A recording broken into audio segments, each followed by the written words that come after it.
Democrats and Republicans remain in a standoff. President Trump is suggesting a more drastic measure to reopen the government. Let's go to Emma Withrow from the Fact Check team. And this is being called the nuclear option. It would drastically change the way the Senate operates. Yeah. Tell us more. Yeah, absolutely it would. I mean, so the nuclear option, which is officially known as the reform by ruling, is really when only a simple majority of senators passes a new Senate precedent. So basically the Senate doesn't have to rewrite its official rule book to get rid of the filibuster. It can really just reinterpret the rules if they have 51 votes to agree with them. So how would it all play out if Senate Republicans got on board with the nuclear option to just get rid of the filibuster? So from my understanding, a senator would challenge how a rule is being applied. The person running the floor makes a ruling, and then the full Senate can vote on whether or not to uphold or overturn it. So a simple majority, 51 senators to vote on that to overturn the ruling, that new interpretation then would become the new precedent. It's really a way to change the system without the supermajority that's normally required to change the rules on paper. But even Republican senators have said that they wouldn't be willing to take this approach because it would open Pandora's box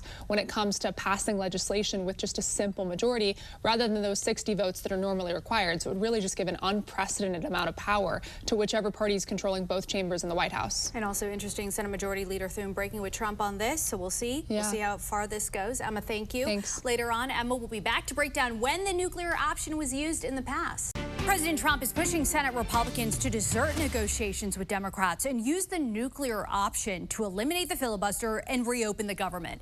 This comes as we are on the cusp of breaking the record of the longest government shutdown in American history. Let's go to Emma Withrow from the Fact Check team. And earlier you explained the context behind the nuclear option. Tell us more about how many times this has been invoked. Yeah, so both parties have pushed this button at one point or another. In 2011, also in 2013, the Democrats used the nuclear option to reinterpret a rule so executive branch and lower court judicial nominees could be advanced with a simple majority, not 60, which is the supermajority. Also in 2017, Republicans applied the same precedent to Supreme Court nominations, ending the 60-vote threshold there as well. So yeah, definitely both parties have used it at one point or another. Yeah, and for various reasons, such as nominations, as you mentioned. This time it's for legislation, and that seems to be, you know, the key difference here in this instance, right? Yeah, that's the big sticking point. It's about the legislation now. I mean, the main concern for both Republicans and Democrats is that if they change the rules to get rid of the legislative filibuster, passing legislation without the required supermajority of 60 votes would give a whole lot more power to whichever party has control of Congress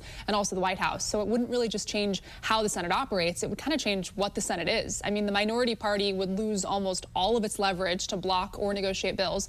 It would also shift the Senate from a chamber built on consensus and debate to one that more so functions like the House does right now, where it's like majority rules, minority sidelines. All right, interesting topic. Emma, thank you. Thanks. For more on this Fact Check team topic, including links to Emma's sources, scan the QR code or visit the National